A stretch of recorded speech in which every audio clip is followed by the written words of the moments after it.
السلام علیکم ورحمۃ اللہ وبرکاتہ. نحمده ونصلی علی رسولہ الکریم. اما بعد فاعوذ باللہ من الشیطان الرجیم. بسم اللہ الرحمن الرحیم. رب اشرح لی صدری ویسر لی امری واحلل عقدۃ من لسانی یفقہوا قولی. الکبر، تکبر، غرور، فخر. کچھ یاد رہا؟ کہیں محسوس ہوا؟ اپنے میں نظر آیا؟ تکبر کی ایک علامت یہ ہوتی ہے کہ انسان اپنے آپ کو ہی صحیح سمجھتا ہے، صرف اپنا نقطہ نظر ہی اس کو صحیح نقطہ نظر لگتا ہے اور دوسرا غلط.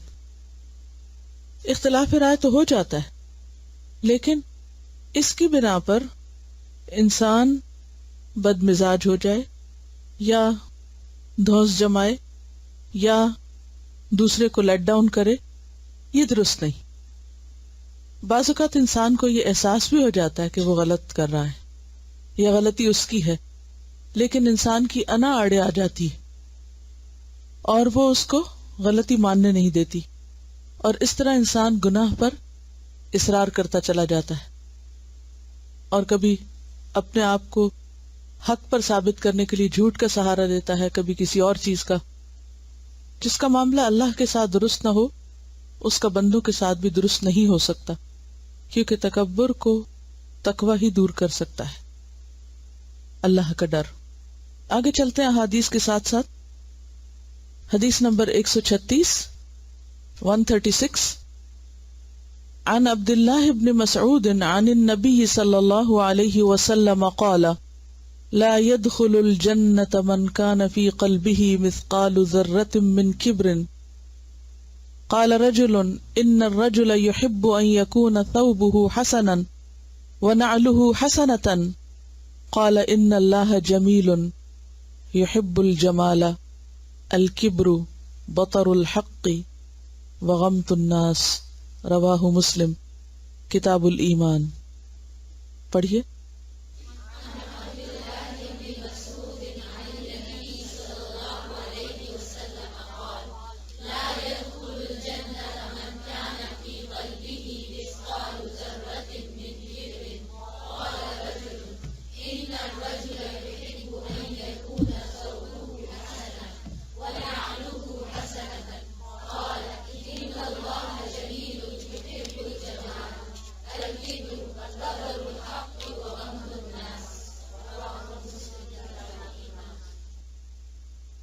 سیدنا عبداللہ بن مسعود رضی اللہ عنہ سے روایت ہے کہ نبی کریم صلی اللہ علیہ وسلم نے فرمایا، وہ شخص جنت میں نہیں جائے گا جس کے دل میں ایک ذرے کے برابر بھی تکبر ہوگا. ایک آدمی نے سوال کیا، آدمی کو یہ پسند ہے کہ اس کا لباس اچھا ہو اور اس کے جوتے اچھے ہوں. آپ صلی اللہ علیہ وسلم نے فرمایا، یقیناً اللہ تعالی جمیل ہے اور جمال کو پسند فرماتا ہے. تکبر حق کو ٹھکرانا اور لوگوں کو حقیر سمجھنا ہے. اور یہ حدیث تکبر کی ڈیفینیشن بھی بتا رہی ہے. عن عبداللہ بن مسعود، عبداللہ بن مسعود صحابی ہیں، ان سے روایت ہے رضی اللہ عنہ سے. عن النبی، وہ نبی صلی اللہ علیہ وسلم سے روایت کرتے ہیں. قال، نبی صلی اللہ علیہ وسلم نے فرمایا، لا يدخل الجنت، نہ داخل ہوگا جنت میں. کون؟ من کانا، جو کوئی ہے، فی قلبہ، اس کے دل میں، مثقال ذرۃ، ذرے کے وزن کے برابر، یعنی بہت تھوڑا سا، من کبرن، تکبر میں سے، یعنی سارا نکال دیا، تھوڑا سا بھی باقی ہے. قال رجل، تو ایک شخص نے کہا، یعنی جب نبی صلی اللہ علیہ وسلم یہ بات فرما رہے تھے تو ایک شخص بولا، ان الرجل، بے شک انسان، یحب، پسند کرتا ہے، ان یکون، کہ ہو، ثوبہ، اس کا لباس، حسنا، خوبصورت، یعنی ہر انسان کو خوبصورت لباس پسند ہے. ونعلہ حسنتا، اور اس کا نعل یعنی جوتا، حسنتا، خوبصورت. نعل چونکہ مؤنث ہے اس لیے حسنتن کا لفظ آیا. قال، تو آپ صلی اللہ علیہ وسلم نے فرمایا، ان اللہ جمیل، بے شک اللہ تعالی جمیل ہے یعنی خوبصورت ہے. یحب الجمال، خوبصورتی کو پسند کرتا ہے. خوبصورت لباس یا خوبصورت جوتے پہننا تکبر نہیں. تکبر ہے دراصل الکبر بطر الحق، حق کا انکار، حق کو رد کر دینا، حق کو ریجیکٹ کر دینا. وغمط الناس، اور لوگوں کو حقیر سمجھنا، اپنے سے کمتر سمجھنا. غمط کا لفظی معنی جو ہے وہ پست سمجھنا، نیچا سمجھنا، اور غمط کا اگر باب ضربہ سے ہو یا سمع سے تو حقیر جاننے کے معنوں میں آتا ہے. نعمت کی ناشکری کے لیے بھی آتا ہے، ناقدری کرنے کے لیے. یعنی کوئی شخص آپ پر احسان کرے اور آپ اس کا احسان نہ مانے، اللہ کی دی ہوئی نعمتوں کی قدر نہ کریں کہ میرے پاس کیا ہے، کچھ بھی نہیں. پھر اسی طرح غمط کہتے ہیں پست زمین کو، جو مصدر کے معنوں میں استعمال ہوتا ہے. پست زمین، زمین کا نچلا حصہ. تو تکبر کیا ہے دراصل؟ لوگوں کو اپنے سے کمتر جاننا، چھوٹا جاننا، ان کی طرف سے کیے جانے والے کسی احسان کو نہ ماننا. کیونکہ جب انسان کسی کا احسان مان لیتا ہے، اعتراف کر لیتا ہے، تو اس کا کیا مطلب ہے کہ وہ اس کو دراصل اپنے سے احسن، بہتر، بڑا قرار دے رہا ہوتا ہے. اب آپ دیکھیے کہ جب آپ احسان ہی نہ مانے کسی کا تو کیا آپ اس کے شکر گزار ہو سکتے ہیں؟ شکر گزاری نہیں آتی. تو اس سے پتہ چلتا ہے کہ ہر خرابی کا آغاز کہاں سے ہوتا ہے؟ تکبر سے ہوتا ہے. ہر برائی کی جڑ میں تکبر ہوتا ہے. اسی لیے یہاں پر کہا گیا کہ جس کے دل میں رائی کے دانے برابر بھی تکبر ہے تو وہ جنت میں نہیں داخل ہوگا. کیوں؟ اس کا مطلب یہ ہے کہ اس کے اندر سے خرابیاں دور ہی نہیں ہوئی. اور آپ نے دیکھا ہوگا کہ بعض چیزیں اگر چھوٹی سی بھی باقی رہ جائیں، مثلا کینسر ہی کی مثال لیجئے، تو کینسر کیا کرتا ہے؟ اچھے بھلے صحت مند انسان کو اندر ہی اندر سے ختم کر دیتا ہے، کھا جاتا ہے. اب اگر کسی مخصوص عضو میں، کسی پارٹ میں جسم کے کوئی ایسی بیماری ڈائگنوز ہو تو عموماً آپریٹ کر کے اس کو وہاں سے نکال دیا جاتا ہے. سارا بھی نکال دیں اور اگر تھوڑا سا حصہ بھی باقی رہ جائے تو کیا ہوتا ہے؟ پھر ٹریگر ہو جاتا ہے، پھر دوبارہ وہی پروسیس چل پڑتا ہے. تو جب تک انسان کے اندر تھوڑا سا بھی باقی ہو وہ امن میں نہیں رہ سکتا. پھر خدشہ ہے، چانس ہے اس بات کا کہ وہ بڑھ کر دوبارہ تناور درخت نہ بن جائے اور پھر اس سے مزید خرابیاں اور شر نہ پوٹے. جنت میں داخلہ کیوں منع ہے؟ جنت میں داخلہ اس لیے منع ہے کہ جنت ایک سکون کی جگہ ہے. تو متکبر لوگ نہ خود چین سے رہتے ہیں اور نہ کسی کو چین سے رہنے دیتے ہیں، کیونکہ ان کے باہمی تعلقات اچھے ہو ہی نہیں سکتے. مثلا دو لوگ اکٹھے رہ رہے ہیں، اگر ان میں سے ایک اپنے آپ کو دوسرے سے بڑی چیز سمجھتا ہو اور دوسرے کی عقل، سمجھ، علم، ہنر، شکل، صورت، کام، ہر چیز کو اپنے سے کمتر قرار دے تو نتیجہ کیا ہوگا؟ دوسرا شخص ہر وقت ہیوملیشن محسوس کرے گا، دوسرے کے سامنے اپنے آپ کو ذلیل محسوس کرے گا. اب اگر دو لوگوں میں سے ایک اپنے آپ کو حقیر محسوس کر رہا ہے کیونکہ دوسرا اس کو مسلسل یہ احساس دلا رہا ہے کہ تم کسی قیمت کے نہیں ہو، تم کسی قابل نہیں ہو، تم کچھ بھی نہیں ہو، تمہارے اندر کوئی خوبی نہیں، تو جس کو وہ ذلیل کر رہا ہے کیا اس کے دل میں دوسرے کے لیے کوئی قدر، محبت، چاہت رہ جائے گی؟ کچھ بھی باقی نہیں رہے گا. اب ایسے دو لوگ اگر بظاہر اکٹھے رہیں بھی تو نتیجہ کیا ہوگا؟ ان کے دل پھٹے ہوئے ہوں گے، دل جڑے ہوئے نہیں ہوں گے، تعلقات اچھے ہو ہی نہیں سکتے. تو جنت چونکہ ایک ایسی بستی ہے کہ جہاں پر ہمیشہ ہمیشہ کے لیے خوشیاں رکھ دی اللہ نے، لہٰذا وہاں کے رہنے والوں کے اخلاق بھی ایسے ہونے چاہیے کہ جو ان خوشیوں کو انجوائے کر سکیں اور کرنے دیں، نہ کہ اپنی اور دوسروں کی زندگی حرام کر کے رکھیں. تو اس لیے بطر الحق میں دراصل اللہ کے مقابلے میں تکبر ہے، کیونکہ اللہ ہی حق ہے اور اس کا کلام حق ہے، ریالٹی، سچائی، حقیقت. اب اگر کوئی شخص اللہ کو یا اللہ کی کسی بات کو نہیں مانتا، اس کا انکار کر دیتا ہے، تو وہ دراصل کیا کر رہا ہوتا ہے؟ اللہ کے مقابلے میں تکبر کر رہا ہوتا ہے. یہ بطر الحق ہے. اور بندوں کے مقابلے میں بندوں کو اپنے سے حقیر سمجھنا. اصل میں تکبر نام ہی ہے خلاف حقیقت رویے کے، خلاف حقیقت بات. خلاف حقیقت کیسے؟ جھوٹ بھی یہی ہوتا ہے نا، خلاف حقیقت. خلاف حقیقت کیا چیز؟ کہ انسان وہ ہے نہیں جو وہ بن رہا ہے یا اپنے آپ کو دکھا رہا ہے یا وہ نظر آنا چاہتا ہے. تو بات یہ ہے کہ دنیا کی بڑائی نہیں ہے.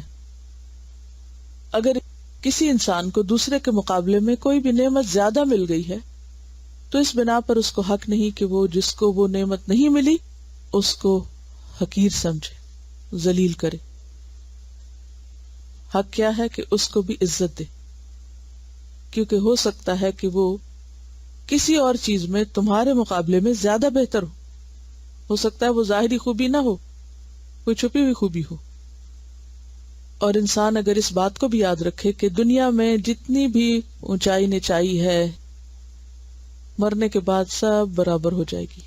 جب قبر میں پہنچیں گے کون اونچا رہے گا؟ کوئی بادشاہ ہو یا فقیر، سب پیوند خاک ہوتے ہیں، سب مٹی میں ملتے ہیں. تکبر کہاں جاتا ہے؟ کوئی کتنا ہی بڑا مقام حاصل کر لے دنیا میں، لیکن موت ہر چیز کو برابر کر دیتی. اسی لیے بخاری کی ایک حدیث میں آتا ہے کہ اللہ پر حق ہے اس بات کا کہ ہر اوپر جانے والی چیز کو نیچے کر دے. جیسے انگریزی میں کہتے ہیں کہ ڈیتھ از دا گریٹسٹ ایکولائزر. موت سب کو برابر کر دیتی ہے، فنا کر دیتی ہے، ہر ایک کی اکڑ توڑ دیتی ہے. اور کل قیامت کے دن جب انسان اللہ کے حضور حاضر ہوگا، دوبارہ اٹھے گا، تو کیا ہوگا؟ وہی ہوگا جو وہ ہے، خافضۃ الرافعہ.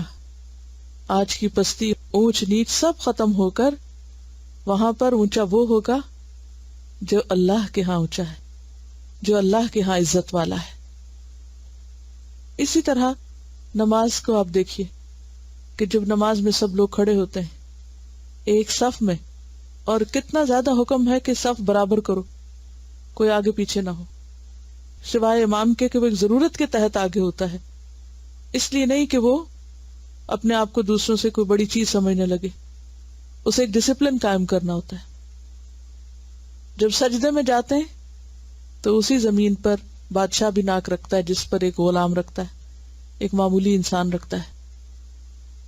جب روزہ ہوتا ہے سب برابر ہو جاتے ہیں، حج میں سب ایک ہی جگہ ہوتے ہیں. تو اسلامی عبادات جو ہیں یہ بھی دراصل تکبر کے خاتمے کے لیے عملی تدابیر ہیں، پریکٹیکل سولوشن ہے. اور یہاں پر یہ جو دوسری بات کہی گئی کہ ان الرجل يحب ان يكون ثوبه حسنا ونعله حسنة، کہ یہ انسان کی ویکنس ہے نا، خوبصورت چیزیں اس کو اچھی لگتی ہیں. اللہ ہی نے بندے کے اندر ایک حس رکھی ہے. مثلا اگر آپ کوئی چیز خریدنے لگتے ہیں تو اس وقت کس چیز کو پریفر کرتے ہیں؟ جو دوسرے کے مقابلے میں زیادہ خوبصورت، اٹریکٹیو ہو. اسی طرح کچھ کھا رہے ہوتے ہیں، کچھ پہن رہے ہوتے ہیں، تو اچھی چیزوں کو دل چاہتا ہے انسان کا. اور اللہ سبحانہ وتعالیٰ نے ان کو حرام نہیں کیا، وہ بندوں ہی کے لیے پیدا کی ہیں. لیکن مشکل جب ہوتی ہے کہ جب وہ چیزیں استعمال کر کے انسان جن کے پاس نہیں ان کو اپنے سے کمتر درجے پہ رکھے اور ان سے پھر ایسا معاملہ کرے کہ جیسے کسی حقیر انسان سے کیا جاتا ہے. ابن عباس کہتے ہیں، بخاری کی روایت ہے، کل ما شئت والبس ما شئت ان اخطأت کاثنتان صرف و مخیلۃ. جو چاہو کھاؤ، جو چاہو پہنو، جب تک کہ تمہارے اندر دو چیزیں نہ ہوں. اور وہ کیا ہیں؟ گھمنڈ اور اسراف. صرف ان کا معنی اسراف، اور مخیلتن گھمنڈ. یعنی اسراف نہ کرو، اپنی وسعت سے زیادہ خرچ نہ کرو، اپنی حیثیت سے زیادہ نہ پاؤں پھیلاؤ، اور اسی طرح اپنے آپ کو دوسروں کے مقابلے میں بڑا نہ سمجھو۔ اگلی حدیث ہے عن حارثة بن وهب الخزاعي عن النبي صلی اللہ علیہ وسلم قال الا اخبركم بأهل الجنة كل ضعيف متضاعف لو اقسم على الله لأبره الا اخبركم بأهل النار كل عتل جواز مستكبر رواہ البخاری کتاب الادب۔ پڑھیے۔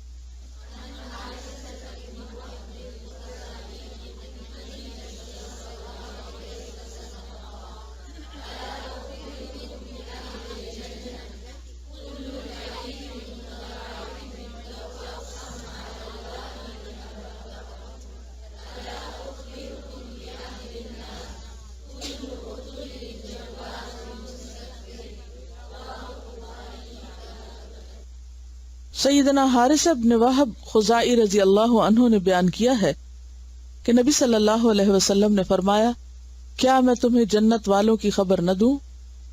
ہر کمزور اور حقیر سمجھا جانے والا اگر وہ قسم کھا لے تو اللہ تعالیٰ اس کی قسم پوری کر دے۔ کیا میں تمہیں دوزخ والوں کی خبر نہ دوں؟ ہر تند خو، اکڑ کے چلنے والا اور متکبر۔ پچھلی حدیث میں فرمایا تھا کہ جنت میں وہ داخل نہ ہوگا جس کے دل میں ذرا برابر بھی تکبر رہ گیا، اور یہاں پر کیا فرمایا کہ جنت میں جانے والے کون ہیں اور جنت سے محروم رہنے والے کون ہیں، ان کی خاص خصوصیات یا ان کی پہچان کیا ہے۔ ان حارثہ بن وہب الخزاعی، حارثہ بن وہب خزاعی، خزاعہ قبیلے سے تعلق ہے ان کا، اس کی طرف نسبت ہے۔ عن النبی صلی اللہ علیہ وسلم قال، نبی صلی اللہ علیہ وسلم سے روایت کرتے ہوئے کہتے ہیں، الا اخبرکم، کیا میں نہ خبر دوں تم کو، کیا میں نہ بتاؤں تم کو، بأہل الجنتی، اہل جنت کے بارے میں، کہ جنت میں رہنے والے کون لوگ ہیں، جنت کے باشندے کون ہیں، جنت کی آبادی کن لوگوں پر مشتمل ہے۔ کل ضعیف، ہر کمزور شخص، متضاعف، کمزور سمجھا جانے والا، لو اقسم علی اللہ لأبرہ، لو اگر اقسم وہ قسم کھائے علی اللہ اللہ پر، یعنی اللہ کا نام لے کر یا اللہ کے ذمے کر دے کسی چیز کو، لأبرہ البتہ وہ اس کو پورا کر دے۔ الا اخبرکم، کیا میں نہ خبر دوں تم کو، کیا میں نہ بتاؤں تم کو، بأہل النار، آگ والوں کے بارے میں، کہ آگ کی آبادی کس پر مشتمل ہوگی، جہنم کے ریزیڈنٹس کون ہیں۔ کل عتل، ہر سخت طبیعت، ہارش، جوازن، اکڑ کے چلنے والا، مستکبر، تکبر کرنے والا۔ عام طور پر دنیا میں انسان یہ صفات یا یہ چیزیں کیوں اختیار کرتا ہے؟ دھوس جمانے کے لیے، اپنے آپ کو بڑا ثابت کرنے کے لیے، باتوں میں، مزاج میں سختی، چال میں ایک خاص قسم کی اتراہٹ، جواز کا معنی اترانے والا بھی ہوتا ہے، اور مستکبر، دھوس جمانے والا، تکبر کرنے والا، اور لوگ ان تمام حرکتوں کو کر کے خوش ہوتے ہیں کہ اب ہم مانے جائیں گے، یعنی یہ سب کچھ اپنے آپ کو منوانے کے لیے ہوتا ہے نا، روب جمانے کے لیے۔ لیکن اللہ کے نزدیک یہ صفات انتہائی ناپسندیدہ ہیں، اور اس کے مقابلے میں عاجز، مسکین، کمزور، ایسے لوگ کہ جو بظاہر دنیاوی اعتبار سے کوئی حیثیت نہ رکھتے ہوں، لوگ ان کو اپنے سے کمتر سمجھتے ہوں کسی بھی اعتبار سے، یعنی یہاں پر صرف جسمانی کمزوری کا ذکر نہیں ہو رہا، ضعف سے مراد کسی بھی قسم کی کمزوری، مثلا ذہنی کمزوری، علمی کمزوری، عقلی کمزوری، اور مالی اعتبار سے کمزور ہونا، یعنی کوئی بھی کمزوری، دنیا میں بہت آگے نہ ہونا۔ تو عموماً کیا ہوتا ہے کہ مخصوص حالات کی وجہ سے، کسی سبب سے اگر کوئی پیچھے رہ جائے، بعض اوقات بہن بھائیوں میں کوئی پیچھے رہ جاتا ہے، بعض اوقات کسی خاص علاقے یا ملک کے لوگ پیچھے رہ جاتے ہیں کہ ان کے اوپر ایسے حکمران مسلط ہوتے ہیں، یا ان پہ ایسی جنگیں مسلط ہوتی ہیں، یا ان کے اوپر ایسے اور مسائل ہوتے ہیں کہ وہ زمانے کی دوڑ میں آگے نہیں نکل سکتے، یا کسی بھی اعتبار سے، تو ایسی صورت میں ان لوگوں کو ان کی شکل و صورت کی وجہ سے یا مالی حالت کی وجہ سے یا علمی اور جسمانی کمزوری کی وجہ سے حقیر سمجھنا یہ انصاف کی بات نہیں. اسلام کیا سکھاتا ہے کہ جو کمزور ہے اس کی مدد کرو، اسے آگے بڑھاؤ، اس کی بھی ایک عزت نفس ہے، اس کو بھی اہمیت دو، اس کو بھی توجہ دو. کوئی بھوکا ہے تو کھانا کھلاؤ، کوئی جاہل ہے تو اسے تعلیم دو، کوئی بیمار ہے تو اس کی عیادت کرو، اس کے علاج کا بندوبست کرو. عموماً افطاریوں میں، شادیوں میں، دعوتوں میں کن کو بلایا جاتا ہے، کن کو انٹرٹین کیا جاتا ہے، وہاں بھی کس کو اہمیت دی جاتی، کس کو پوچھا جاتا ہے؟ جن کا کوئی سٹیٹس ہوتا ہے. اور جن غریب رشتہ داروں کا کوئی سٹیٹس نہیں ہوتا ان کو سب اگنور کر دیتے. بیوہ عورتیں، یتیم بچے، مالی اعتبار سے کمزور، وہ بیٹھے بھی ہوتے تو کوئی پوچھتا نہیں کہ ان کو اگر اہمیت دی تو یہ بگڑ جائیں گے. اسی سے متعلق صحیح بخاری کی ایک حدیث ہے سہل بن سعد ساعدی سے کہ ایک شخص رسول اللہ صلی اللہ علیہ وسلم کے سامنے سے گزرا.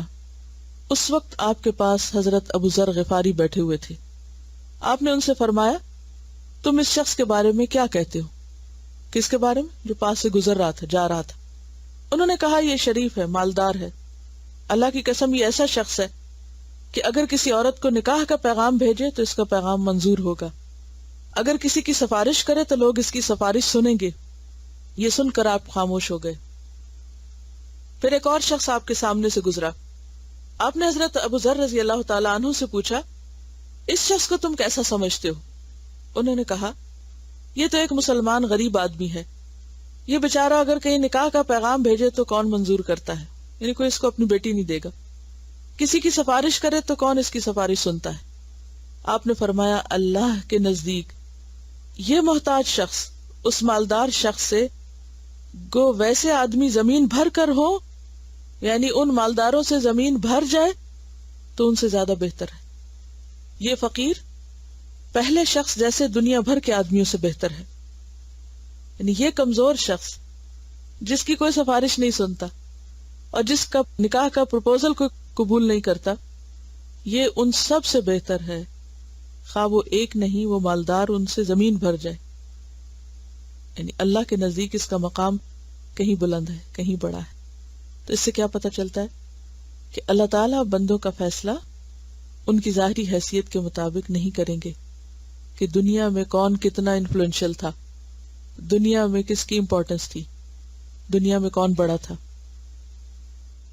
پھر ہم دیکھیں کہ ہم کس چیز کے پیچھے بھاگ رہے ہیں. اور یہ چند دن کا کھیل، اسی لیے کہا گیا نا کہ وَمَا الْحَيَاةُ الدُّنْيَا إِلَّا مَتَاعُ الْغُرُورِ، دھوکے کا سامان ہے. ان کا سوال یہ ہے کہ کیا ہر کمزور ایسا ہی ہے خواہ وہ اللہ پر ایمان نہ رکھتا ہو؟ تو بات یہ ہے کہ اس طرح کی احادیث دین کی پوری شکل دینے کے لیے نہیں آتی، وہ تو انڈرسٹوڈ ہے، وہ تو قرآن کھولتے ہی پتہ چل جاتا ہے کہ کامیابی کس کے لیے، اور اس میں ایمان پہلی شرط ہے، یؤمنون بالغیب اور اقامت الصلاۃ اور مما رزقناہم ينفقون، وہ سب باتیں اپنی جگہ پر موجود ہیں. ان احادیث میں مخصوص صفات کا ذکر ہوتا ہے جو ایمان والوں میں بھی ہو سکتی ہیں اور بغیر ایمان کے لوگوں میں بھی ہو سکتی ہیں. لیکن کل قیامت کے دن صرف اسی محنت اور اسی مشقت اور اسی نیکی کا فائدہ ہے جو ایمان کے ساتھ کی جائے. ایمان کے بغیر آپ کچھ بھی کر رہے ہو تو اس کو وہ فائدہ نہیں ہے. That's understood. اس میں تو کوئی کمپرومائز ہے ہی نہیں. اللہ سارے گناہ معاف کر دے گا، شرک کا گناہ نہیں معاف کرے گا. اب ایک شخص شرک بھی کر رہا ہے اور ساتھ مسکین بھی ہے تو شرک جو ہے وہ تو ناقابل معافی ہے اگر وہ مرنے سے پہلے توبہ نہیں کرتا. آپ نے یہ پڑھا ہوگا کہ 4 طرح کے لوگ ہوتے ہیں، تو ان میں سے ایک وہ جس کے پاس نہ دین ہے اور نہ دنیا ہے، نہ ایمان ہے نہ مال ہے، نہ دنیا ہے نہ آخرت ہے. کچھ ایسے ہیں کہ جن کے پاس دنیا تو نہیں، یعنی غریب فقیر ہے، مگر ایمان ہے، آخرت ہے ان کے پاس. کچھ ایسے ہیں جن کے پاس ایمان بھی ہے، دنیا بھی ہے. اور کچھ چوتھی قسم کے کون ہیں؟ جن کے پاس دنیا نہیں مگر ایمان ہے.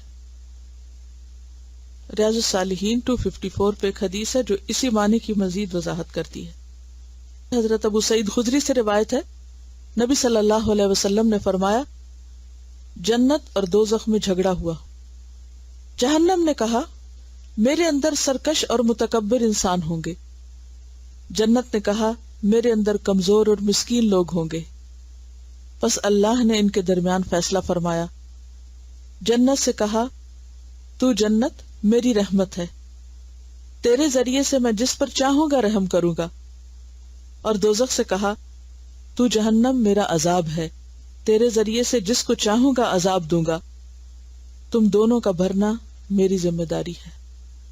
اسی طرح ایک اور حدیث میں آتا ہے، رسول اللہ صلی اللہ علیہ وسلم نے فرمایا، یقیناً قیامت والے دن موٹا تازہ بڑا آدمی آئے گا، یعنی بہت شان و شوکت اور وجاہت والا، اونچا لمبا، اللہ کے ہاں مچھر کے پر کے برابر بھی اس کا وزن نہ ہوگا۔ یعنی دنیاوی اعتبار سے پہاڑ جیسی شخصیتیں اللہ کے ہاں انتہائی حقیر اور ذلیل ہوگی، مچھر برابر بھی وزن نہ ہوگا ان کا۔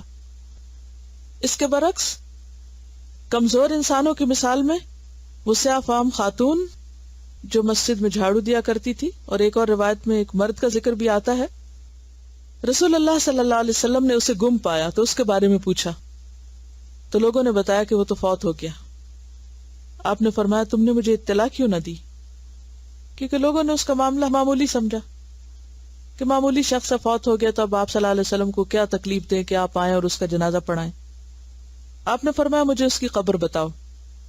چنانچہ لوگوں نے آپ کو اس کی قبر بتلائی تو آپ نے اس پر نماز پڑھی۔ پھر فرمایا، بے شک یہ قبریں قبر والوں پر تاریکی سے بھری ہوئی ہیں، میری ان پر نماز پڑھنے سے یقیناً اللہ تعالیٰ ان کے لیے روشن کر دیتا ہے، یعنی قبریں روشن ہو جاتی ہیں، حساب آسان ہو جاتا ہے۔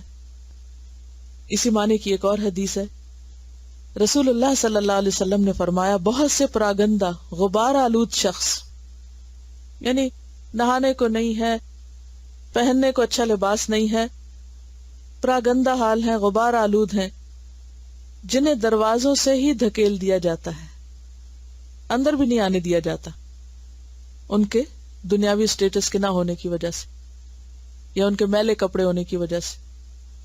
کوئی انہیں اپنے پاس بٹھانا بھی پسند نہیں کرتا۔ اگر اللہ پر قسم کھا لیں تو اللہ ان کی قسم پوری فرما دیتا ہے۔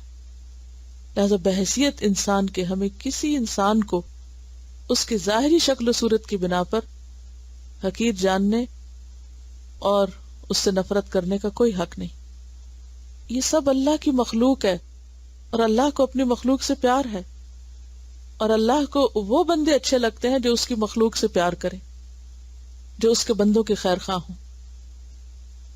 ایک اور حدیث ہے، نبی صلی اللہ علیہ وسلم نے فرمایا، میں جنت کے دروازے پہ کھڑا ہوا تو میں نے دیکھا کہ اس میں داخل ہونے والے اکثر مسکین لوگ ہیں۔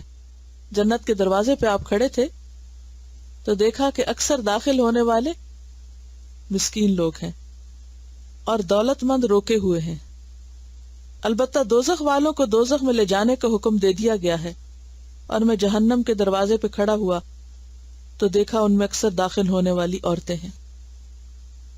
تو بات یہ ہے کہ ہمیں، چونکہ اس کورس کے ابتدا میں ہم نے کامیابی پہ بات کی تھی اور آخرت کی کامیابی پر ہم سب فوکس کیے ہوئے ہیں، تو اس کامیابی کو حاصل کرنے کے لیے بے حد ضروری ہے کہ دنیا میں ہماری سوچ، ہماری گفتگو اور ہمارے معاملات، آپس کے تعلقات جو ہیں وہ درست ہوں، اور وہ اسی وقت درست ہو سکتے ہیں جب اندر عاجزی ہوگی، کیونکہ اس سے پہلے بھی آپ کو میں نے بتایا تھا کہ اتفاق کی جڑ تواضع ہے، اتفاق کی بنیاد تواضع ہے۔ اگر ہر انسان دوسرے کے لیے نرم ہوگا، عاجز ہوگا، دوسرے کی غلطی کو معاف کرنے والا ہوگا، تو اس کے خود بخود قریب ہو جائے گا، دوسرے کی خوبی کا، دوسرے کی بھلائی کا اعتراف کرنے والا ہوگا، تو دوسرے کے دل میں اپنی جگہ بنا لے گا۔ لیکن اس کے برعکس کیا چیز اللہ کو ناپسند ہے؟ اترانا اور سخت طبیعت کا ہونا، یعنی طبیعت اور مزاج کی سختی جو ہے یہ بھی اللہ کو سخت ناپسند ہے۔ اور سخت مزاج ہونے کا مطلب کیا ہوتا ہے؟ مجھے کسی کی پرواہ نہیں، یعنی میں اپنے لیے خود ہی کافی ہوں، میں ہی سب سے بڑا ہوں اور میں ہی کافی ہوں، مجھے کسی اور کی ضرورت نہیں. کیونکہ جو انسان کسی کا ضرورت مند ہوتا ہے تو خود بخود اس کے لیے کیا کرتا ہے؟ جھک جاتا ہے، نرمی اختیار کر لیتا ہے. اور یہ نرمی اس کی مجبوری کی وجہ سے ہوتی ہے. لیکن جس شخص کے پاس بہت کچھ ہو اس کو مجبوری نہیں ہوتی، لہذا وہ اکڑنا شروع کر دیتا ہے. لیکن جو شخص اللہ کے لیے جھک جائے، من تواضع للہ رفعہ اللہ، کسی مجبوری میں نہ جھکے، اللہ کی خاطر، اللہ اس کو بلندی عطا کرتا ہے، اللہ لوگوں کے دلوں میں اس کی عزت پیدا کر دیتا ہے. اگلی حدیث ہے عن ابی ہریرہ قال قال رسول اللہ صلی اللہ علیہ وسلم ثلاثة لا يكلمهم الله يوم القيامة ولا يزكيهم قال ابو معاویہ ولا ينظر إليهم ولهم عذاب أليم شيخ زان وملك كذاب وعائل مستكبر. رواہ مسلم کتاب الایمان. پڑھیے.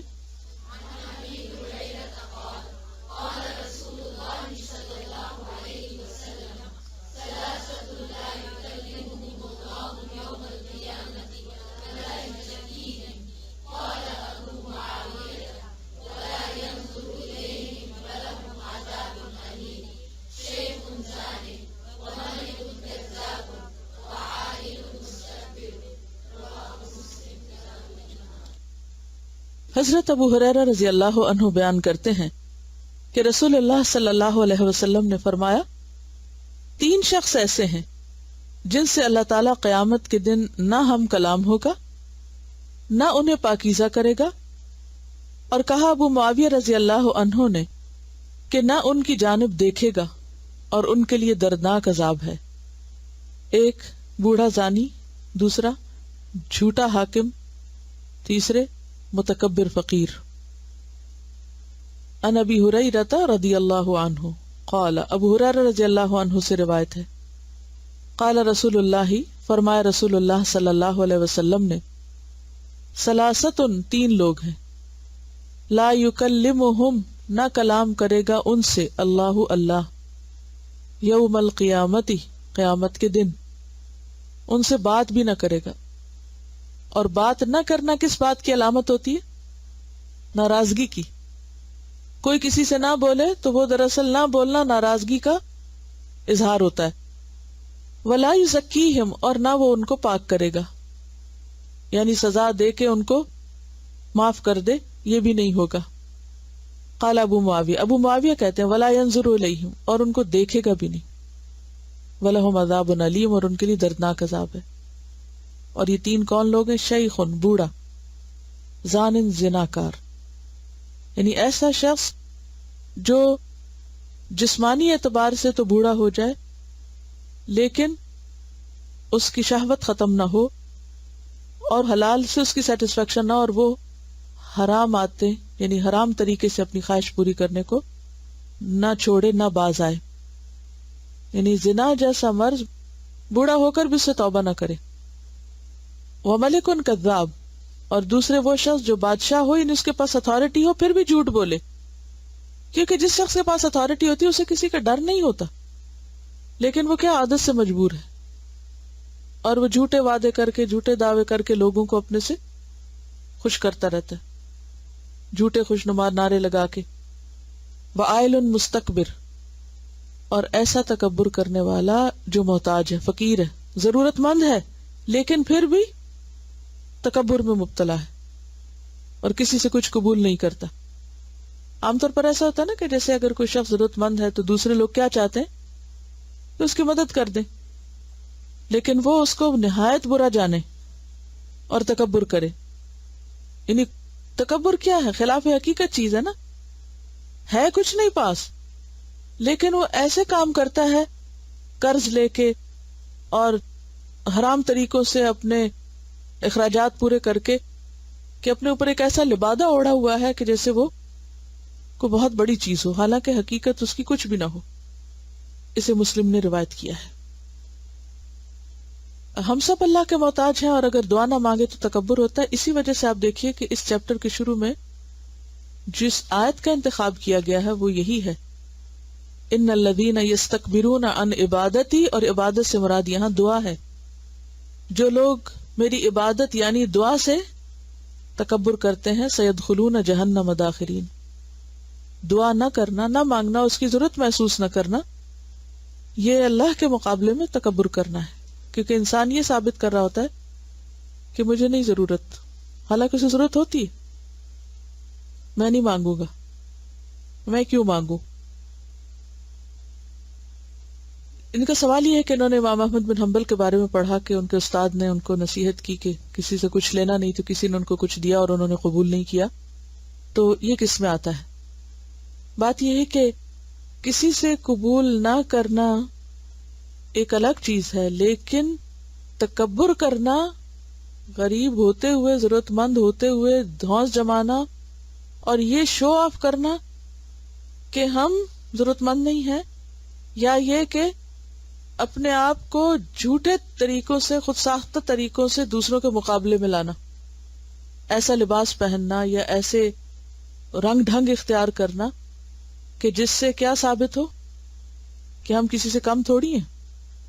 جھوٹی شیخی بگارنا یہ منع ہے. امام احمد بن حنبل نے اگر کچھ قبول نہیں کیا تو اس کا یہ مطلب نہیں کہ انہوں نے کوئی جھوٹی شیخی بکھاری.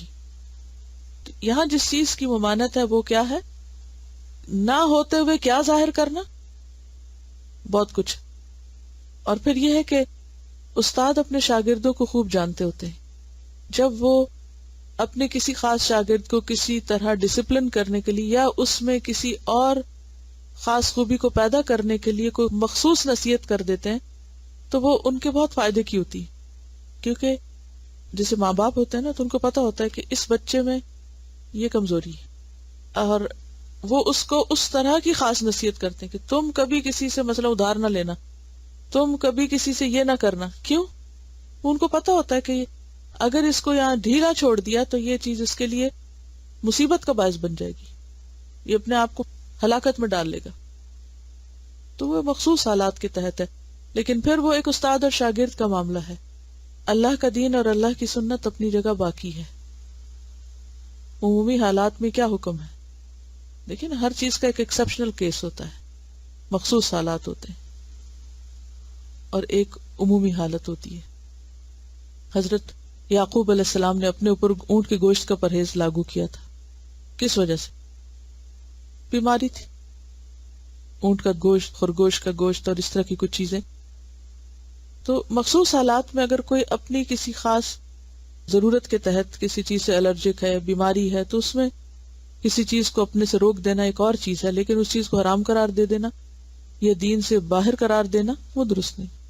وہ ٹھیک ہے سیلف ریسپیکٹ کی وجہ سے، یا یہ کہ بھیک مانگنے کو ناپسندیدہ قرار دیا گیا، لیکن یہاں جس چیز سے پھر بات یہی ہے کہ منع کیا جا رہا ہے وہ یہ کہ انسان وہ نظر آئے جو وہ ہے نہیں.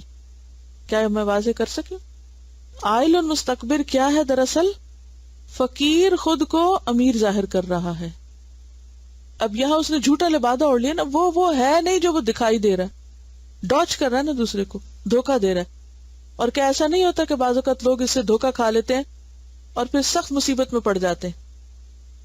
بعض شادیاں اس بنا پر ہوتی ہیں کہ دوسرے کو یہ دھوکہ دیا جاتا ہے کہ جیسے ہمارے پاس بہت کچھ ہے. مثلا جب کوئی رشتہ دیکھنے کے لیے آتا ہے تو مانگے تانگے کی چیزیں، برتن اور لباس اور چیزیں پہن کے اور رکھ کے اور دوسرے کی خاطرداری کی جاتی ہے، یہ ظاہر کرنے کے لیے کہ ہمارے پاس بہت کچھ ہے.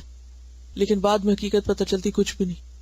شادی کے موقع پر دلہن کو پہنانے کے لیے مانگے تانگے کا زیور لا کے پہنا دیا جاتا ہے، اور سارے رشتہ داروں میں اور برادری میں یہ ظاہر کیا جاتا ہے کہ یہ سسرال والے لائے ہیں، حالانکہ وہ اگلے ہی دن واپس لے لیا جاتا ہے اور جس کا ہوتا ہے اس کو لوٹا دیا جاتا ہے. ایسے میں پھر کیا ہوتا ہے؟ سب اعتماد ٹوٹ جاتا ہے، جھگڑے شروع ہو جاتے ہیں، فساد ہوتا ہے، بہت کچھ ہوتا ہے.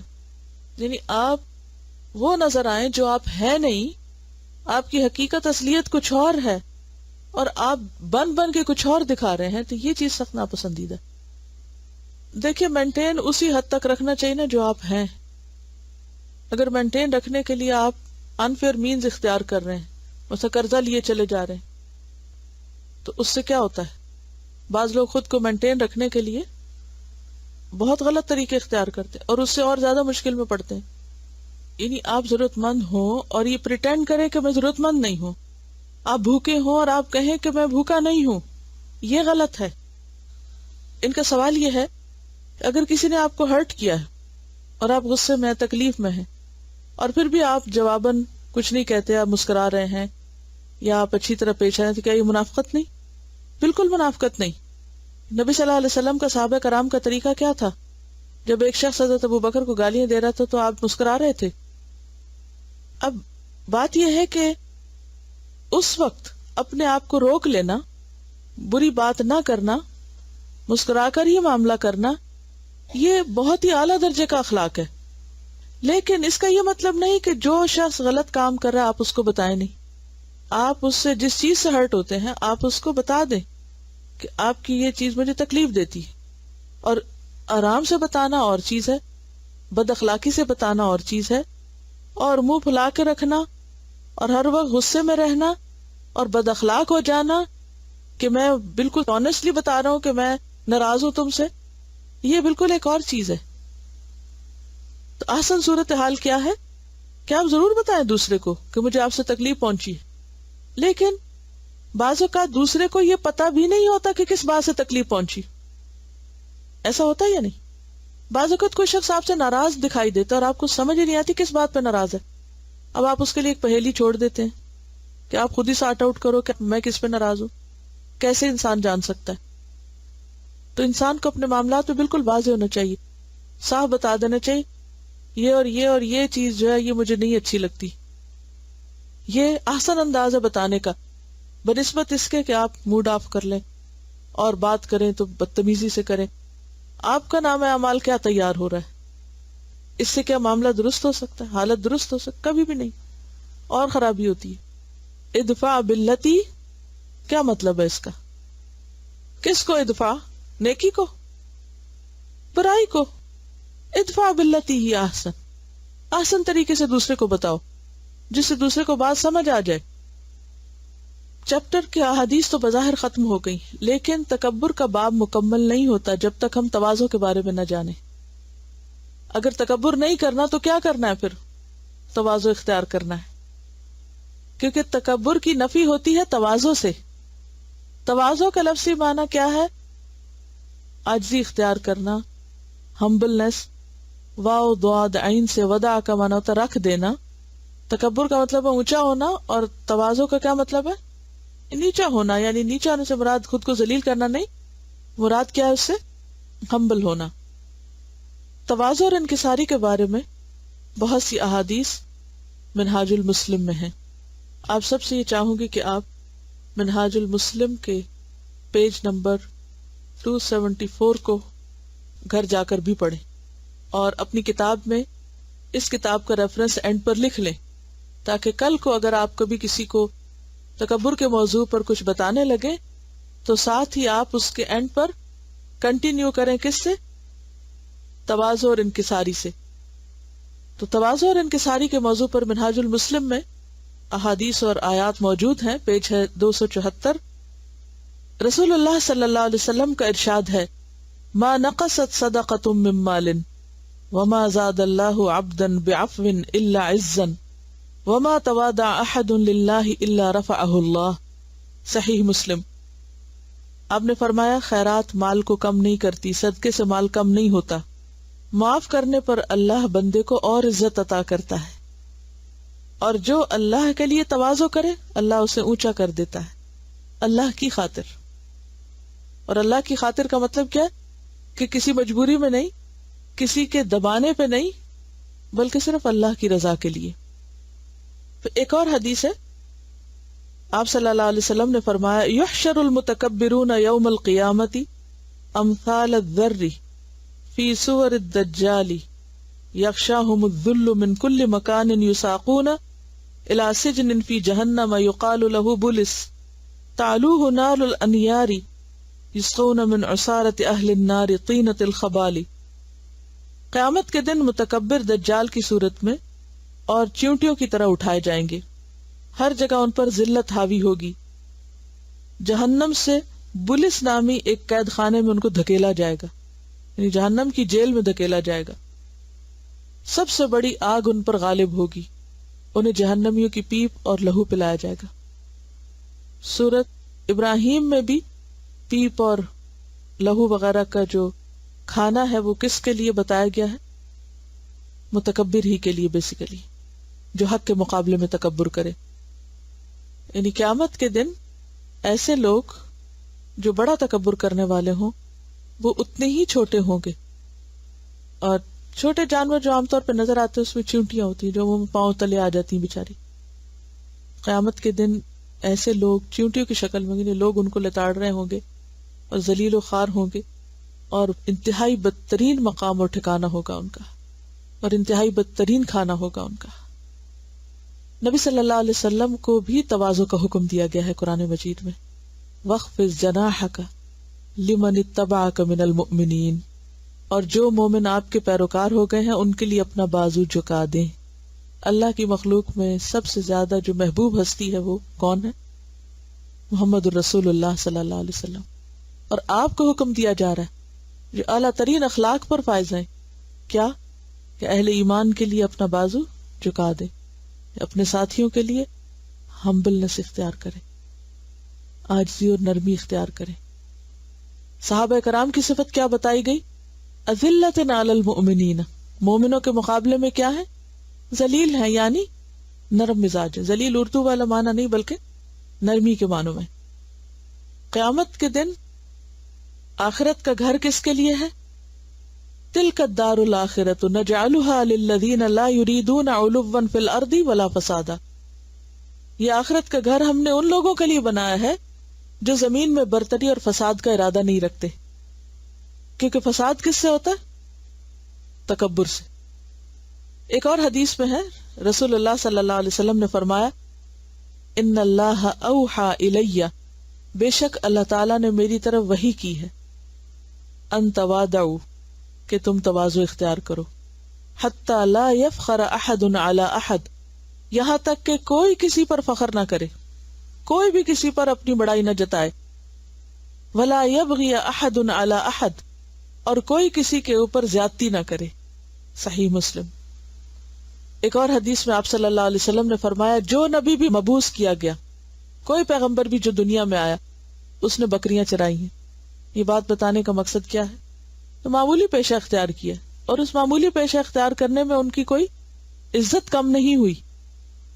آج آپ دیکھیں کہ بکریاں چرانے والوں کو ہم کیا مقام دے سکتے ہیں، دنیاوی اعتبار سے ان کو کیا عزت دی جاتی ہے، لیکن اللہ کے تمام انبیاء نے یہ کام کیا ہے۔ تو کوئی بھی پیشہ جو انسانوں کے لیے فائدہ مند ہو وہ حقیر نہیں ہوا کرتا۔ کوئی موچی ہو، لوہار ہو، سونار ہو، کوئی بھی کوئی کام کرے، کوئی کاریگر ہو، کوئی ہاتھ سے کام کرے، کوئی کسی بھی جگہ پر کام کرے، تو اس کے کام کی وجہ سے اس کو حقیر نہیں سمجھنا چاہیے۔ ہمارے عام طور پر لوگوں کی عزت پیشے کے اعتبار سے کی جاتی، جس کا پیشہ اچھا وہ قابل عزت ہے، اور جس کا پیشہ بظاہر اچھا نہیں وہ خواہ کتنا متقی پرہیزگار ہے، اس کی کوئی قدر و قیمت نہیں۔ صحابہ کرام نے عرض کیا، اور آپ نے بھی بکریاں چرائی ہیں؟ فرمایا، ہاں، میں نے بھی چند قیرات کے عوض اہل مکہ کی بکریاں چرائی ہیں۔ اور بکری کے کھر کی دعوت قبول کرنے کی احادیث آپ پڑھ ہی چکے ہیں۔ تواضع کے کچھ مظاہر ہوتے ہیں، کیسے پتہ چلے کہ کوئی انسان متواضع ہے یا نہیں؟ اس کے بارے میں کہا گیا ہے کہ جو انسان اپنے جیسوں سے آگے چلنے کی کوشش کرے وہ متکبر ہے، جو پیچھے رہے وہ متواضع ہے۔ یعنی جب لوگ اکٹھے چل رہے ہوں تو جو شخص ان کے مقابلے میں آگے چلنے کی کوشش کرے، تکبر کا شائبہ پایا جاتا ہے اس کے اندر۔ ہاں، ضرورت کے تحت اگر کوئی شخص تیز جا رہا ہے، آگے جا رہا ہے، کوئی جگہ بنانی ہے، کوئی کام ہے اس کو، وہ ایک الگ چیز ہے، لیکن ویسے جہاں اکٹھے چلنا ہو تو وہ سب کو چھوڑ کے آگے آگے جانا شروع کر دے، تو اس کا مطلب ہے کہ وہ اپنے آپ کو بڑی چیز سمجھتا ہے۔ دوسری نشانی، صاحب علم و فضل کی ملاقات کے لیے اٹھے اسے بٹھائے اور اس کے جوتے سیدھے کرے، گھر کے دروازے تک اس کے ساتھ جا کر الوداع کرے، یہ شخص متواضع ہے۔ کون؟ صاحب علم و فضل کی ملاقات کے لیے اٹھے، کیونکہ عام طور پر کیا کیا جاتا ہے، یعنی جیسے بچے ہیں گھر میں، کوئی بڑا داخل ہوا ہے یا کوئی بڑا رشتہ دار آیا ہے یا کسی بھی اعتبار سے کوئی عمر میں، تجربے میں، علم میں، تو عموماً جا کر سلام نہیں کرتے یا اٹھ کر نہیں استقبال کرتے۔ تو ایسا شخص متکبر ہے۔ صاحب علم و فضل کی ملاقات کے لیے جو اٹھے اسے بٹھائے، یعنی اٹھ کر اسے بیٹھنے کے لیے کہے، اس کے جوتے سیدھے کر دے، گھر کے دروازے تک اس کو الوداع کہے، ایسے شخص میں کیا ہے؟ تواضع پائی جاتی ہے۔ ایک اور علامت متواضع انسان کی، زیادتی کرنے والے شخص کے ساتھ خوشی اور انبساط سے ملنا، سوال میں نرمی کا اظہار کرنا، کسی سے کچھ پوچھنا ہے تو عاجزی سے پوچھنا، نہ کہ اس کو حقیر کرنے کے لیے، اس کی دعوت قبول کرنا، اس کا کام کر دینا اور اپنے آپ کو اس سے بہتر نہ سمجھنا، یہ بھی تواضع میں شامل ہے۔ بعض اوقات ایسا ہوتا ہے نا کہ آپ سے عمر میں، رتبے میں، مقام میں، علم میں کوئی چھوٹا شخص آپ کے ساتھ بدتمیزی کر دیتا ہے، اس وقت انسان کو ایک تکلیف ہوتی ہے کہ یہ کل کا بچہ آج ہمارے سامنے بڑھ بڑھ کے باتیں کر رہا ہے، عام طور پہ ایسے کہا جاتا ہے نا۔ تو پھر انسان کو ایک تکلیف جب پہنچتی ہے تو بعض اوقات انسان پھر اس کو اپنے دل میں رکھ لیتا ہے، پھر کیا ہوتا ہے، باقی سب سے تو انسان اچھی طرح مل رہا ہوتا ہے، اس کو اگنور کر دیتا ہے۔ بعض اوقات کانشیسلی اگنور کر دیتے ہیں ہم ان لوگوں کو جن سے ہمیں کبھی کسی طرح کی تکلیف ہوئی ہو، خود آگے بڑھ کے نہیں ملتے۔ تو یہ بھی کس بات کی علامت ہے؟ تکبر کی۔ تواضع کیا ہے؟ کہ جس نے آپ کو تنگ کیا ہو، ستایا ہو، کوئی تکلیف دی ہو، جب آپ دوبارہ آپ اس سے ملے تو خوش ہو کے ملے، آگے بڑھ کے ملے، خود سلام میں پہل کرے۔ یعنی بعض اوقات یہ ہے کہ اگر کسی بچے نے کوئی انتہائی بدتمیزی کی ہے، اب آپ شاؤٹ بیک نہیں کرنا چاہتے لیکن خاموشی اختیار کر لیتے ہیں، تھوڑی دیر کے لیے اس کو اگنور کر دیتے ہیں، وہ ایک ڈسپلن سکھانے کے لیے وقتی طور پر ہے، لیکن ایک عادت بنا لینا، جب بولنا بدتمیزی سے بولنا اور دل میں رکھ لینا اور پھر اس شخص کو لیٹ ڈاؤن کرنا، یہ درست نہیں۔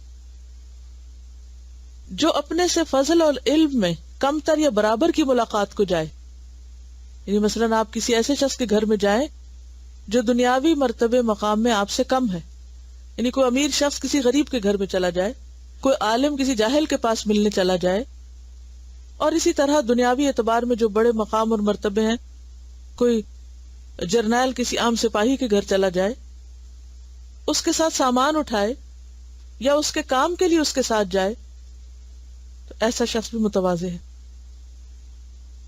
پھر اسی طرح فقراء، مساکین اور مصیبت زدہ لوگوں کے پاس بیٹھنے والا، ان کے ساتھ کھانا کھانے اور ان کے راستے میں چلنے والا بھی متواضع کہلائے گا۔ کھانے پینے میں اسراف سے بچنے اور لباس میں تکبر اور غرور سے احتراز کرنے والا بھی متواضع ہے۔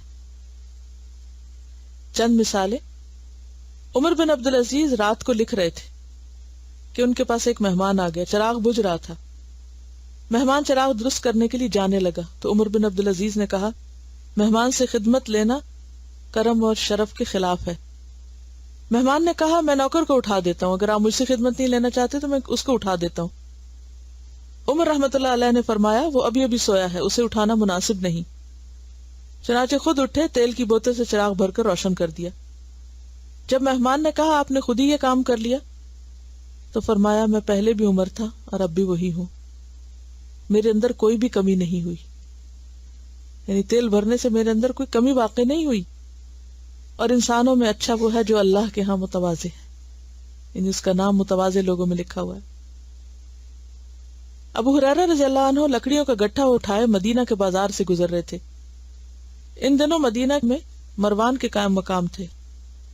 فرما رہے تھے، امیر یعنی ابو ہریرہ خود آ رہا ہے، گزرنے کے لیے راستہ کھلا کر دو، اس لیے کہ وہ لکڑیوں کا گٹھا اٹھائے ہوئے۔ عام طور پر تو بڑوں کے لیے راستہ کیوں کھلا کیا جاتا ہے؟ وہ کسی تکلیف سے بچ کے گزرے۔ سیدنا عمر بن خطاب ایک دن بائیں ہاتھ میں گوشت اٹھائے ہوئے تھے، دائیں میں درا تھا، اور یہ ان دنوں خلیفہ اور امیر المومنین تھے. درہ ہوتی ہے اوزار. سیدنا علی نے ایک دن گوشت خریدا اور اپنی چادر میں باندھ لیا. ساتھیوں نے کہا ہم اٹھا لیتے. فرمایا جن بچوں نے کھانا ہے ان کا باپ اٹھائے، یہ بہتر ہے. سیدنا انس فرماتے کہ مدینہ منورہ کی لونڈی بھی رسول اللہ صلی اللہ علیہ وسلم کو جہاں چاہتی دوسرے لوگوں سے الگ بات کرنے کے لیے لے جاتی. ابو سلمہ کا بیان ہے، میں نے ابو سعید خدری سے کہا لوگوں نے لباس، طعام، سواری اور پینے کی چیزوں میں کیا کیا ایجادات کر لی ہیں. یہ اس دور کی بات ہے، آج دیکھیں تو کیا حال ہو. ابو سعید نے جواب دیا بھتیجے آپ کا کھانا پینا اور پہننا سب اللہ کے لیے ہونا چاہیے. اس میں اگر خود پسندی، فخر، ریا اور نمائش پیدا ہو جائے تو یہ گناہ اور اسراف ہے. تو گھر کے کاموں میں وہ سب کام کر جو رسول اللہ صلی اللہ علیہ وسلم کیا کرتے تھے. آپ اونٹ کو چارہ ڈالتے، اسے باندھتے، گھر میں جھاڑو دیتے، بکری دھوتے، جوتے گانٹتے، کپڑا پیوند کر لیتے، نوکر کے ساتھ بیٹھ کر کھانا کھا لیتے. وہ تھک جاتا تو آٹا پیس دیتے، بازار سے چیزیں خرید کر لاتے اور اس میں کبھی کوئی آر محسوس نہ کرتے تھے. خریدی ہوئی چیز اپنے ہاتھ میں پکڑ کر لے آتے یا کپڑے میں باندھ کر گھر واپس لے آتے. غنی، فقیر، بڑے چھوٹے سب سے مصافحہ کرتے. نمازیوں میں سے جو سامنے آ جاتا، چھوٹا یا بڑا، کالا یا گورا، آزاد یا غلام، ہر ایک کو سلام کرنے میں پہل کرتے. یہ ہے تواضع. ان عادتوں سے پتہ چلتا ہے کہ تکبر ختم ہو گیا ہے. اسی طرح بیٹھنے کے انداز میں کیا ہوتی ہے تواضع. اب آپ روزمرہ زندگی کے مظاہر میں دیکھیں کہ تکبر کیا ہے اور تواضع کیا ہے. اب یہ تھوڑی سی ایکٹیویٹی کریں، چال میں، بیٹھنے میں، اٹھنے میں، دروازہ کھولنے میں، بند کرنے میں، چھوٹی چھوٹی چیزوں میں تواضع کیا اور تکبر کیا. یعنی ایک پیج کے اوپر ایک لکیر لگائیے، ایک طرف تکبر کی علامتیں لکھیے، دوسری طرف تواضع کی لکھیے. مثلا مجلس میں آپ بیٹھے، تواضع سے بیٹھنا کیا اور تکبر سے بیٹھنا کیا. نمایاں کر کے اپنے آپ کو بیٹھنا اور پاؤں پھیلا کے، ٹیک لگا کے اور اکڑ کے بیٹھنا. اور تواضع کیا ہے؟ جہاں جگہ ملے آرام سے ایک طرف بیٹھ جانا، اپنی نشست مخصوص نہ کرنا، سلام کرنا. اب میں ایک ایک عادت بولوں گی تو ذرا بتائیے. پہل کرنا یا انتظار کرنا، مخصوص لوگوں کو کرنا یا سب کو کرنا. تواضع کیا ہے؟ سب کو کرنا. کھانا کھانا. تکبر کیا ہے؟ یہ میں نہیں کھاتا، یہ میری شان کے خلاف. اپنے گھر میں بھی اور کسی دعوت پر جائے تو وہاں بھی نقص نکالنا اور یہ سمجھنا کہ میری شان کے خلاف پکا ہے. اور کسی مسکین کو، عمر میں چھوٹے کو یا رتبے مقام میں چھوٹے کو ساتھ شریک نہ کرنا، ان کے لیے مخصوص الگ ٹیبلز رکھنا. ٹیک لگا کے کھانا.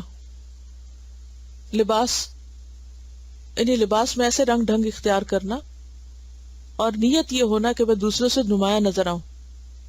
ابن عباس نے کہا تھا نا، جو چاہو کھاؤ، جو چاہو پہنو، اس میں حرج نہیں ہے جب تک کہ فضول خرچی اور خود پسندی نہ ہو، تکبر نہ ہو. قیمتی لباس اگر کوئی اس لیے پہنے کہ میں دوسروں کے مقابل میں زیادہ بڑا نظر آؤں، میری شان بلند ہو جائے، تو یہ درست نہیں. سواری، معمولی کار نہیں لینا. حیثیت ہے یا نہیں، آرام دہ ہے یا نہیں، ضرورت ہے یا نہیں. کیسی سواری لینا؟ جس کی شان و شوکت زیادہ ہو، جس سے دوسروں پر رعب جاڑنا مقصود ہو. ورنہ گزارا تو کسی بھی چیز میں ہو سکتا ہے. ضرورت ہے تو آپ جتنی چاہے بڑی لے لیں، جتنی چاہے مضبوط لے لیں. اور بیٹھنے کا انداز ہی فرق ہوتا ہے. حتیٰ کہ ایک دروازہ کھولنے اور بند کرنے کے انداز میں بھی فرق ہوتا ہے. بعض لوگ آپ دیکھیں گے کہ بینگ کریں گے دروازے. واش روم میں جائیں گے تو کیا کریں گے؟ دھڑ سے دروازہ بند کر کے جائیں گے، کھولیں گے دھڑ سے بند کریں گے. کیوں؟ ان کے اندر انسانیت نہیں، احساس نہیں کہ کسی اور کو تکلیف ہوگی میرے اس عمل سے. چلیں گے تو پاؤں مار کے چلیں گے، انہیں کوئی احساس نہیں کہ کوئی سو رہا ہے یا جاگ رہا ہے. تکبر کی علامت ہے نا. اگر آپ کے دل میں دوسروں کا درد ہے، ہمدردی، آپ دوسروں کو بھی اہمیت دیتے ہیں، تو سوال نہیں پیدا ہوتا کہ آپ کی چال میں یہ سب کچھ ہو. آپ سمٹ کے چلیں گے، سمٹ کے بیٹھیں گے، دوسرے کو سپیس دیں گے، دوسرے کے لیے وہ چاہیں گے جو اپنے لیے چاہتے ہیں، دوسرے کے آرام سکون کا خیال رکھیں گے۔ قرآن مجید میں عباد الرحمن کی جو صفات ہیں، وَعِبَادُ الرَّحْمَنِ الَّذِينَ يَمْشُونَ عَلَى الْأَرْضِ هَوْنًا، ہر چیز میں آہستگی، نرمی۔ اسی طرح معمولی لباس پہننے میں عار محسوس کرنا، یہ بھی تکبر ہے کہ لو یہ میں پہنوں۔ اور نبی صلی اللہ علیہ وسلم نہ صرف یہ کہ گھر میں کام کاج کر لیا کرتے تھے، ابھی آپ نے اس کی تفصیل پڑھی ہے، بلکہ اگر کہیں مسجد میں بھی کوئی ایسی چیز دیکھتے، مثلا صفائی کی، ایک جگہ آپ نے دیکھا کہ کسی نے ناک صاف کر کے تو گندگی پھینک دی، تو آپ صلی اللہ علیہ وسلم نے خود پتھر سے رگڑ کر اس کو صاف کر دیا، اور کوئی عار محسوس نہیں کی۔ خندق دوسروں کے ساتھ کھود رہے تھے، کوئی عار محسوس نہیں کیا۔ پھر اسی طرح آپ غیر معمولی القابات سے بھی پرہیز کرتے تھے، بڑے بڑے ٹائٹلز اپنے لیے لگانا۔ حضرت انس کہتے ہیں کہ ایک شخص آیا اور بولا، یا خیر البریتی، اے انسانوں میں سب سے اچھے۔ خیر البریہ کون ہوگا؟ مخلوق میں سب سے بہترین۔ آپ نے فرمایا، یہ وصف تو ابراہیم علیہ السلام کا ہے، مجھے کیوں کہتے ہو؟ یہ ابراہیم علیہ السلام کا ہے۔ ایک اور موقع پر آپ نے یوسف علیہ السلام کے لیے فرمایا، الکریم ابن الکریم ابن الکریم ابن الکریم۔ تو بات یہ ہے کہ آپ نے یہ نہیں کہا میں خود ہی اچھا ہوں، حالانکہ آپ سب سے اچھے۔ آپ صلی اللہ علیہ وسلم نے خاص طور پر منع کیا کہ لوگوں میری تعریف میں مبالغہ آرائی نہ کرنا، لا تطرونی کما اطرت النصارى عیسی ابن مریم، مجھے میری حد سے زیادہ نہ بڑھانا، میری شان میں غلوب نہ کرنا، جیسے نصارہ نے مسیح ابن مریم کے لیے کیا، اللہ کا بیٹا بنا دیا ان کو۔ آپ بھی ڈھونڈیے کچھ نہ کچھ، کوئی کوٹس یا کوئی اور باتیں، تاکہ مزید اس کی ہم تہ میں جائیں، کیونکہ یہ ایسی بری بیماری ہے کہ اگر رائی کے دانے برابر بھی رہ گئی تو مصیبت ہو جائے گی۔ تو اس کا آخری ذرہ تک اپنے اندر سے نکالنا ہے، اور اندر سے نکالنے کا مطلب کیا ہے کہ ہماری عادتوں اور رویے میں تبدیلی آئے، ہمارے معاملات درست ہوں، ہم ایسے انسان بنے کہ جس سے دوسروں کو تکلیف نہ پہنچے۔ سبحانک اللہم و بحمدک، نشہد ان لا الہ الا انت، نستغفرک و نتوب الیک۔ السلام علیکم و رحمۃ اللہ وبرکاتہ۔